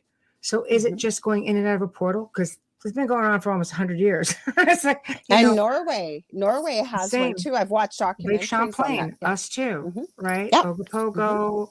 Yeah. They're all over the place. Lake Ontario is said to have one. We know there's Hmm. portals there. We know there's a triangle there. We know there's an underwater base there. Hmm. Um, so I don't know. I think forests tend to be the same in any of my research. People send me in a lot of stories, and I do. I don't know. I personally find a lot of solace in the forest. It's a great place to Hmm. go grounding. It's a great place to spend time in. Trees have their own language, believe it or not, they do. They Absolutely. Yes. communicate through the roots. They'll Hmm. they'll ground you, um, but it's also a place where you'll find little people, you'll find cryptids, Hmm. you'll find a lot of We folklore. didn't even go there. I hope you'll come back on because I'd love Absolutely. to talk about. I could talk to you Absolutely. all night. Looks like I know. everybody loved it in the Absolutely. audience. And how could you not? Well, we've run out of time here. So Yes. tell people where to find you, Michelle. Like I said, I'd love to have you back on because so many things I wanted to talk about. What color nail polish are you using? This is actually navy blue. Navy blue. It's got little butterflies on it. There you go. Okay, so where can they find you, Michelle? Well, I mean, I'm pretty much all over the place. Yeah. I have to say social media, I have a difficult time getting to people who message me there, because there's several group pages that I'm on, and just my personal is overrun. Same with Instagram. I do apologize. I'm not being a snot, but you can always go to michelledesrochers.com, drop me an email, or you can find us on Wednesday and Thursday nights on the Outer Realm with myself and Amelia Pisano every Wednesday and Thursday night, 9 to 11 Central, 8 to 10. Oh, no, 9 to 11 Eastern, 8 to 10 Central. And, you can message me at the Outer Realm contact@gmail.com. And on the Gray Zone Uncensored, 6 to 8 Eastern, 5 to 7 Central, every Saturday night with Joe Montaldo. Thank you so much. I've been wanting to do this for so long with you, and I knew we were going to have a great time. Next time we're going to have to talk all about cryptids and all this stuff. Oh, yes, it was wealth of information. Happy to oblige. Well, thank you. Thank you, Wayne and Dave. And we have Josh and we had Debbie. We had a whole bunch of Vidal. Thank you guys for tuning in that we could see. If I missed your comments, I apologize, because we don't always see them here on StreamYard. We see many, but I know on my Facebook profile, we may not see them. I will be back next Monday on same time, same space here at the Angel Rock. I have Chris Matthew from Forbidden Knowledge News Network coming on. And if you ever want to get a hold of me very quickly, you can get a hold of me on facebook.com/The Angel Rock. You ever want to book a reading? I do mentoring and I do a lot of healing work too. So I'd love to connect with you. Michelle, thank you again. This went by way too quick. It did. It was my pleasure. It was a lot of fun. Thank you for having me. Thank you for being here. Be sure to check out Michelle and Amelia's show and Michelle and Joe's show on Saturday, as my eyes are watering. Anyways, everybody have a great morning, afternoon, or evening, wherever you may be. Sending you lots of love and light, and we'll see you next week. Same time, same space. Bye.